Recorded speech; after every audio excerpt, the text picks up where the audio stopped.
Muy buen día, estimado profesor, estimados compañeros. Hoy me corresponde exponer el informe titulado Análisis filosófico jurídico de la corrupción en el Perú a partir de Sócrates, Platón, Aristóteles, el contractualismo social y Kant. La corrupción es uno de los principales problemas del Perú, porque no solo se manifiesta como un delito tipificado en el Código Penal, sino también como un fenómeno social que destruye la confianza ciudadana y debilita las instituciones y afecta la moral política. Para analizarla, tomemos como base el caso actual muy representativo, el llamado Los Niños, un grupo de congresistas acusados de apoyar al expresidente Pedro Castillo en votaciones clave a cambio de favores políticos, designación de funcionarios y presuntos beneficios económicos. En este caso es un claro ejemplo de cómo la corrupción atraviesa el Estado peruano y cómo debe analizarse, no solo desde la ley, sino también desde la ética y la filosofía política. El caso Los Niños, los congresistas conocidos como Los Niños han sido investigados por delitos de colusión agravada, tráfico de influencias y organización criminal.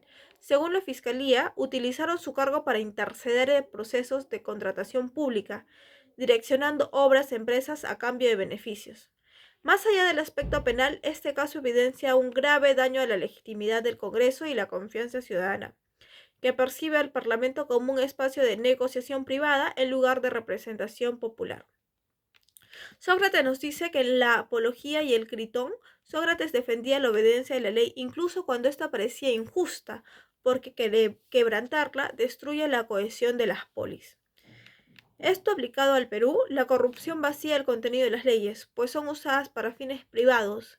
Desde la mirada socrática, el ciudadano debe respetar la norma, pero también tiene la obligación de exigir que ésta sea justa y sea quienes gobiernan los que hagan con virtud. Platón nos dice que en la República él criticaba la democracia por ser vulnerable a la corrupción y la demagogia.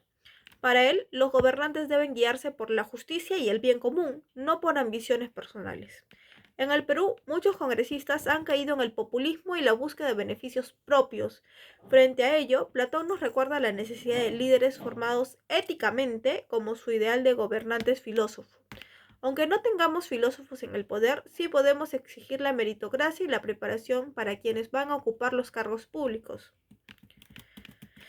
Aristóteles nos dice que él distinguía entre la justicia distributiva y la justicia correctiva. La corrupción rompe ambas. La distributiva porque los cargos se entregaban por favores en vez de méritos, y la correctiva porque las sanciones suelen ser desproporcionadas o no se aplican de manera correcta, generando impunidad. Por eso Aristóteles nos recuerda que la política debe fomentar la virtud y que se necesita un sistema judicial independiente que aplique justicia de manera equitativa. En el contractualismo social, eh, ellos nos dan otra mirada. Hobbes nos dice que sin un poder fuerte la sociedad vuelve al caos, la corrupción debilita esa autoridad y alimenta la desconfianza. Lo que defendía que los gobernantes son fiduciarios del pueblo. Si fallan en ese deber, los ciudadanos pueden removerlo. Esto legitima figuras como la vacancia. Rousseau señalaba que la corrupción rompe la voluntad general. Cuando un grupo se sirve del Estado para su beneficio, traiciona al pueblo. Y el caso de los niños es un claro ejemplo de la ruptura del pacto social. Kant, por su lado, propuso el imperativo categórico: actuar solo según aquella máxima que pueda convertirse en ley universal. Un político corrupto no puede universalizar su conducta, porque eso destruiría el derecho y la moral. Además, para Kant nunca debemos tratar a las personas como medios, sino como fines en sí mismas. La corrupción es inmoral porque reduce al ciudadano a un simple medio para obtener beneficios. Por eso Kant sostiene que la política debe guiarse por el deber moral y no por conveniencias. En conclusiones y propuestas de este análisis podemos concluir que Sócrates nos recuerda que la ley debe ser justa para ser obedecida. Platón advierte que la democracia sin virtud degenera en corrupción. Aristóteles muestra cómo la corrupción destruye la justicia distributiva y correctiva.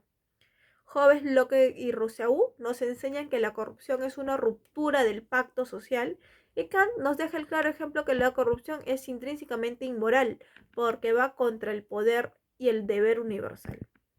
Frente a todos esos problemas, proponemos una solución integral que incluye 1.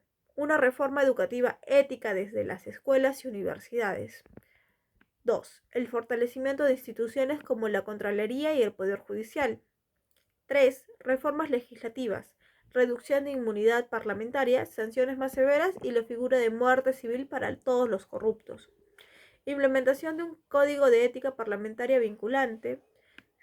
Como el quinto punto, la mayor participación ciudadana a través de observatorios y auditorías sociales. Esto sea al público general y un uso de gobierno digital y transparente para prevenir la manipulación de contrataciones públicas. Estas medidas no solo buscan sancionar a los responsables, sino también prevenir que la corrupción se repita, cambiando la cultura política en nuestro país. Para concluir, la corrupción en el Perú no es únicamente un problema legal, sino una crisis legítima política y moral. El derecho necesita de la ética para tener sentido y la política necesita del deber moral para ser legítima. Nuestro compromiso como futuros profesionales es trabajar para construir un Perú más justo, transparente y digno. Muchas gracias.